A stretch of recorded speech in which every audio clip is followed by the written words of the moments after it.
Hi friends, வியாழக்கிழமை சாயந்தரம் முந்தின நாள் நைட்டு மாவாட்டி வச்சுருந்தேன். காலையில் இட்லி தோசை ஊற்றிக்கலாம் அப்படின்னு சொல்லிட்டு தம்பி வந்திருக்கான்னு சொல்லியிருந்தேன் இல்லையா. காலையில் இட்லி தோசை ஊற்றி சாப்பிட்டோம். அப்புறம் மிச்சம் கொஞ்சம் மாவு இருந்தது. சாயந்தரமாக பணியாரம் சுட்டு கொடுக்கலாம் அப்படின்னு பிளான் பண்ணேன். வீட்டில் வெல்லம் இல்லை, கருப்பட்டி இல்லை.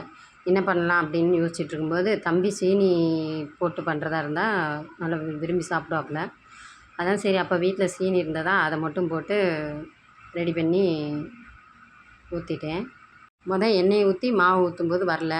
அப்புறம் முட்டை உடச்சி ஊற்றினா நல்லா வரும்னு சொல்லியிருந்தாங்க. சரின்ட்டு ஒரு தடவை முட்டையை உடச்சி ஊற்றிட்டு ஊற்றினேன். அப்புறம் 2வது தடவை மாவு ஊற்றும்போது நல்லா வந்திருந்தது. சாயந்தரம் ஆயிடுச்சுனாலே ஏதாவது ஒரு ஸ்நாக்ஸ் பண்ணுறது வாடிக்கையாக போயிடுச்சு. முக்கால்வாசி பயிறு ஐட்டம் தான் அவிப்பேன். ஏன்னா மாமாவுக்கு பயிறு தான் கொடுக்க சொல்லியிருக்காங்களா டாக்டரு. அதனால் பயிறு ஐட்டம் ரெகுலராக கண்டினியூஸாக அவிக்கிற பழக்கம் இப்போ வந்துருச்சு. அதனால் சரி, இன்றைக்கி வித்தியாசமாக பணியாரம் சுடலாம் அப்படின்ட்டு தம்பி இருக்கானே அப்படின்னு சொல்லிட்டு பணியாரம் ரெடி பண்ணேன்.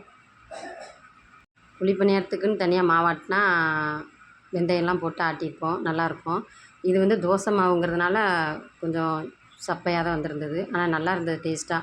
சீனி கொஞ்சமாக தான் போட்டு பண்ணேன். ஏன்னா மாமா சாப்பிட்ணும் அப்படிங்கிறக்காண்டி சீனி கொஞ்சமாக போட்டிருந்தேன். அதுவே நல்லா சூப்பராக வந்துருச்சு. பாய், அடுத்த வீடியோவில் பார்க்கலாம். நன்றி.